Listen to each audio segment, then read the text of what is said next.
સમજવું પડશે. પહેલો પ પરિવાર. આપણા પરિવારમાં આપણા સંસ્કારો. બાળકો કેમ દિલ ખોલીને તમારી સાથે વાત ન કરી શકે? કેમ એમને મંદિરે જવું ન ગમે?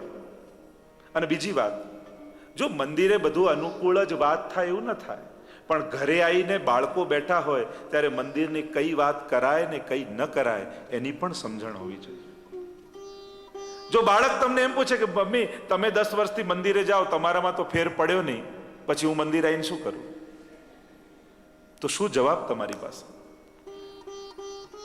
શું જવાબ આપો એને જો તમારો બાળક એમ તમને પૂછે? મંદિર એટલે પરિવર્તનનું સ્થાન. મંદિર એટલે સર્જનનું સ્થળ. સદગુણોનો જ્યાં વિકાસ થતો હોય એનું નામ મંદિર. પહેલો પ પરિવારનો છે. બાળકોની વાત,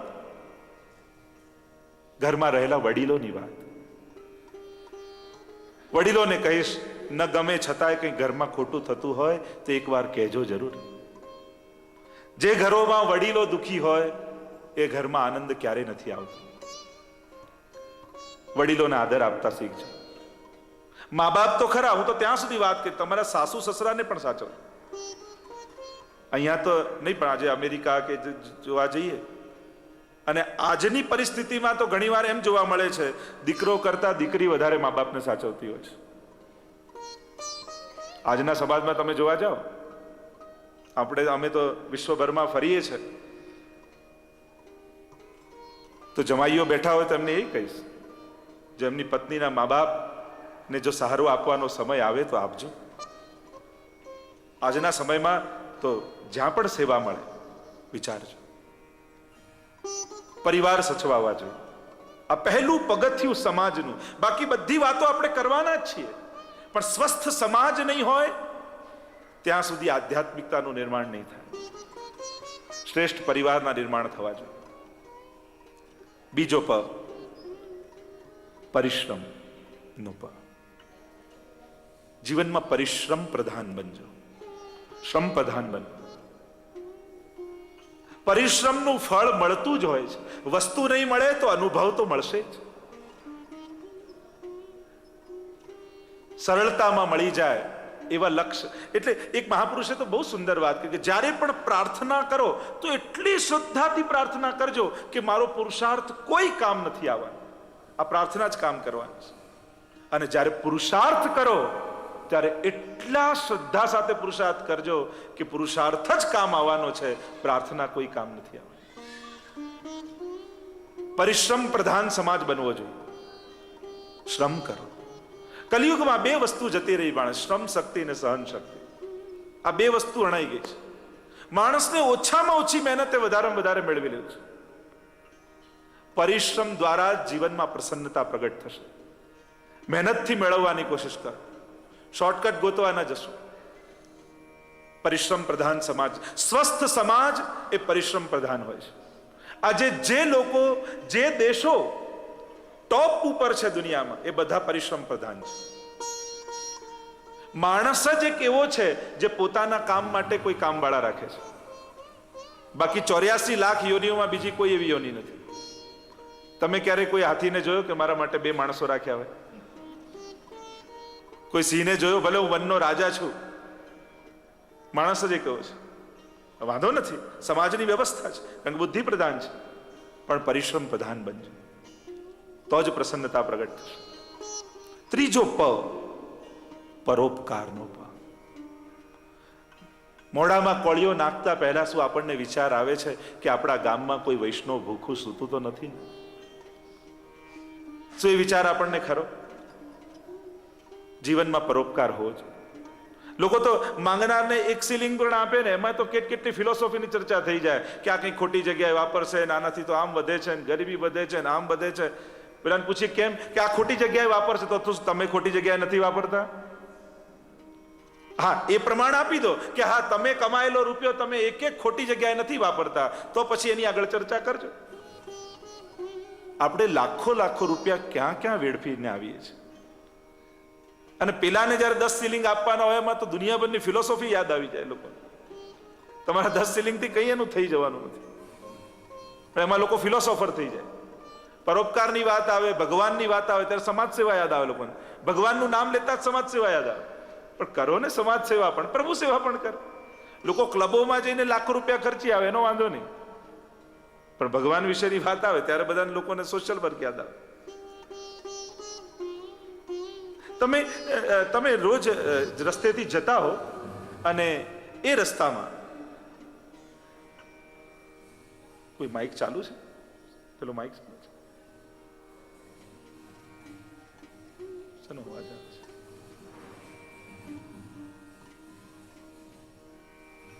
શ્રી ગોવર્ધન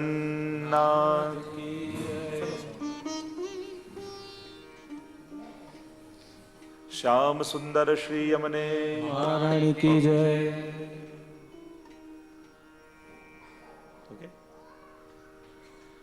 શ્રી ભાગવત ભગવાન. તમે રોજ રસ્તેથી ક્યાંકથી જતા હો ને એક ભિખારી રોજ તમને મળતો હોય અને તમે રોજ 10 શિલિંગ એને આપતા હો, રોજ 10 શિલિંગ. એક વાર તમે કોઈ ક્લબમાં જઈને બેઠા યા કોઈ પબમાં જઈને બેઠા અને તમારી બાજુની ખુરશીમાં જ એ જ ભિખારી હોય તો તમે જ્યાં જુઓ તમને બાજુમાં એ જ દેખાય, તમારે મોઢામાં પહેલો શબ્દ શું આવે? તમે જેને રોજ 10 શિલિંગ આપતા હતા અને તમે ત્યાં કોઈ ક્લબમાં કે પબમાં જઈને બેઠા અને તમારી બાજુની ખુરશીમાં એ જ હાથમાં લઈને બેઠો છે અને તમે જુઓ તો અરે આજ, તો તમારા મોઢામાંથી પહેલા શબ્દ શું નીકળે? અરે તું અહીંયા ક્યાંથી? એમ જ કહો ને, તું અહીંયા ક્યાંથી? એમ જ નીકળે ને આપણા મોઢા. અને ત્યારે ભિખારી કે મેં સાંભળ્યું છે શેઠજી તમે તો રોજ મંદિરે જાઓ છો, ઠાકોરજીનું નામ લો છો, હું અહીંયા ક્યાંથી એ તો પછીનો પ્રશ્ન છે, પણ તમે અહીંયા ક્યાંથી? પહેલો પ્રશ્ન તો એ છે. હું તો છું જ આમ, પણ મેં તો સાંભળ્યું તમે મંદિરે જાઓ છો, માળા કરો છો, પાઠ કરો છો, તમે અહીંયા ક્યાંથી? મૂળ વાત પર આવો. ત્રીજો પ એ પરોપકારનો પ છે. જીવનમાં પરોપકાર ખરો આપણા જીવનમાં? પાટોત્સવ, આપણા હૃદયમાં ઉત્સવ જો મનાવવો છે, આ ત્રીજો પ પરોપકાર. પહેલો પરિવારનો, બીજો પરિશ્રમનો, ત્રીજો પરોપકાર, ચોથો પ એ પ્રેમનો. વ્યક્તિ પ્રેમ પ્રધાન હોવો જોઈએ. પરિશ્રમ પ્રધાન તો હોય, સાથે પ્રેમ પ્રધાન. જ્યારે જીવનમાં સાચા અર્થમાં ભગવત પ્રેમ પ્રગટ થાય ને, પછી આ ક્રોધ છોડો, લોભ છોડો, આ કોઈ વસ્તુ છોડવાની રહેતી જ નથી. આ તો બધું ખરી પડતું હોય છે, આ બધું તો સરી પડતું હોય છે. પ્રેમ એ જ કહેવાય જેમાં ભેદ ન હોય, જેમાં ભાગ ન હોય. જો જે આવે ને જગ્યા રોકે એ અહંકાર, અને જે આવે ને જગ્યા થઈ જાય એ પ્રેમ. પ્રેમ હંમેશા જગ્યા કરી આપે અને અહંકાર હંમેશા જગ્યા રોકે. આ સ્વભાવ છે અહંકાર. અંદર રહે ને એ સ્વાભિમાન, ને બહાર પ્રગટ થઈ જાય એ અભિમાન. જ્યાં સુધી અંદર દબાય, અંદર શરીરની અંદર સમાયેલો રહે એ સ્વાભિમાન કહેવાય, પણ જ્યારે બહાર છલકવા લાગે વાણી દ્વારા, ક્રિયા દ્વારા, નેત્રો દ્વારા, એ અભિમાન બની જાય. પ્રેમ પ્રધાન સમાજ હોય, લાગણી પ્રધાન સમાજ હોય. અત્યારે બે પ્રકારના સમાજ છે, એક માંગણી પ્રધાન, બીજો લાગણી પ્રધાન. એક બુદ્ધિ પ્રધાન ને બીજો હૃદય પ્રધાન. જે બુદ્ધિ પ્રધાન સમાજ છે ને એ હંમેશા ડિમાન્ડિંગ હોય, માંગણી પ્રધાન. એને બીજાને બદલવાની ચિંતા રહે, પેલો બદલાય, આમ થાય, પરિસ્થિતિઓ બદલાય, સંજોગો બદલાય. બુદ્ધિ પ્રધાન વ્યક્તિ હંમેશા સામે કંઈક પરિવર્તનની ઈચ્છા રાખતો. આ બુદ્ધિ પ્રધાન સમાજ છે. હંમેશા ડિમાન્ડિંગ રહે, અધિકારની ચર્ચા કરતો રહે, મારો રાઈટ. અને હૃદય પ્રધાન હોય ને એ કર્તવ્યની ચર્ચા કરે, એ પોતાના ડ્યુટીની ચર્ચા કરે. મારું કર્તવ્ય શું છે? પેલો સામે વાળે એની ફરજ બજાવે એ તો પાછળની વાત, પણ હું મારી કર્તવ્યો નિભાવું છું. આ લાગણી પ્રધાન, આ હૃદય પ્રધાન. તો ચોથો પ્રકાર એ પ્રેમનો છે. પાંચમો પ્રકાર 10માંથી એ પરિતોષનો, સંતોષનો. જબ આવે સંતોષ ધન, સબ ધન ધૂર સમાન. તમારી પાસે ખરેખર પૈસા ઓછા છે કે તમને એવું લાગે છે કે તમારી પાસે પૈસા ઓછા છે? લોકો કહે કે આજના સમાજની તકલીફ જ એ છે, આજના મનુષ્યને, દરેક મનુષ્યને એમ લાગે છે કે મારી પાસે બુદ્ધિ હોવી જોઈએ એના કરતા ભગવાને વધારે આપી છે, અને મારી પાસે પૈસા હોવા જોઈએ એના કરતા ભગવાને ઓછા આપ્યા છે. આજના દરેક વ્યક્તિઓને એમ જ લાગે કે બુદ્ધિ જેટલી આપવી જોઈતી એના કરતા બીજા કરતા મને થોડીક વધારે આપી લાગે છે. એટલે પેલાને તો સમજ પડતી નથી, મારી સલાહ લે ને તો ખરેખર એનો ઉદ્ધાર થઈ જાય. તારી સલાહથી તારો ઉદ્ધાર નથી થતો તો એનો ક્યાંથી થવાનો? આપણી આવક એ તો પગરખા જેવી છે. આપણા પગરખું મોટું હોય ને તો ગળથોલિયું ખવડાવી દે, અને ઓછું હોય તો ડંખ્યા કરે.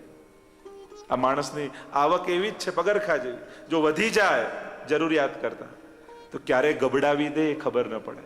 અને એટલે સત્કાર્યમાં વાવ્યા કરવું. આ બધું ભગવાન આપે ને તો સત્કાર્ય શોધી લેવા. એનો રસ્તો, ધન એ તો જલ જેવું છે, અને જલ ગમે ત્યાં નાખો એનો માર્ગ ગોતી લે, એમ ધન પણ એનો રસ્તો ગોતી લે છે. અને એ ગોતે એના કરતા તમે વિનિયોગ કરાવો ને તો એનો આનંદ માણી શકશો. ભગવાને ઘણું આપ્યું, ભગવાનને થયું કે હજી આ કરશે, હજી આ કરશે, હજી આ, અને જિંદગી ભર કંઈ ન કર્યું. ત્યારે બહુ જ બીમાર પડીએ ત્યારે હોસ્પિટલમાં કયા વોર્ડમાં આપણને એડમિટ કરવામાં આવે? આઈસીયુમાં. એટલે ભગવાન કહે આઈ સી યુ, હું તને જોઈ લઈશ, તું આવતો ખરા. એટલે પ્રભુ પછી ત્યાં જઈને મળે. ભગવાન આપે ને તો સદમાર્ગ ગોતી લે છે. જ્યાં જે પણ સામર્થ્યથી, એમ નથી, ક્યારે કમ્પેર નહીં કરવું, જેની જેટલી શક્તિ હોય, જ્યાં પણ સદ પ્રવૃત્તિઓ થતી હોય ત્યાં એને વેવડાવજો. એક નહેર એ બાજુ પણ કાઢજો. આજે આ આખી આપણી કથાના આટલા 11 મનોરથીઓ થયા. લક્ષ્ય એક જ કે આ સદભાવના નો સંદેશ સમગ્ર સમાજ તરફ જાય. તો પાંચમો પકાર એ પરિતોષ, સંતોષ છે. એક બોર્ડર નક્કી કરો, આટલું થાય પછી તો હું ભગવાન તરફ યા સમાજ તરફ ખર્ચીશ. નક્કી તો કરો. સતત અભાવમાં જ જીવવાનું. સંતોષ માણસને ક્યારે આવે? પેલું કહેતા ને કે એક રાજા હતો ને રોજ એને ત્યાં એક માલિશ વાળો આવે, અને માલિશ વાળો આવે એટલે રાજા રોજ એક સોનામોર આપે.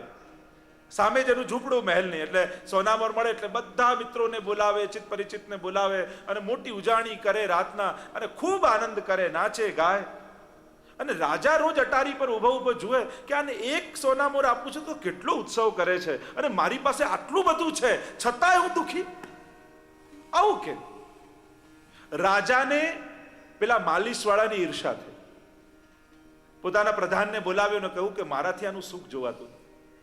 મેં ઘણા એવા સુખી લોકોને જોયા છે કે એમને દુખી લોકોના સુખ નથી જોવાતા. જો અમીર અને ગરીબ એ તો વૃત્તિઓના નામ છે, સામર્થ્યના નામ નથી. જે જીવનમાં હંમેશા માંગતો જ રહે એ ક્યાંનો અમીર? અને જે પોતાની વિપરીત પરિસ્થિતિમાં પણ આપવાની વૃત્તિ રાખે, સાચો અમીર તો એ કહેવાય. શેનો ગરીબ? લેવાની વૃત્તિ એ ગરીબી, ને આપવાની વૃત્તિ એ અમીરી. પરિસ્થિતિ ગમે તેવી હોય તમારી, પણ તમે અમીર છો કે ગરીબ એ તો તમારી વૃત્તિ બતાવે છે.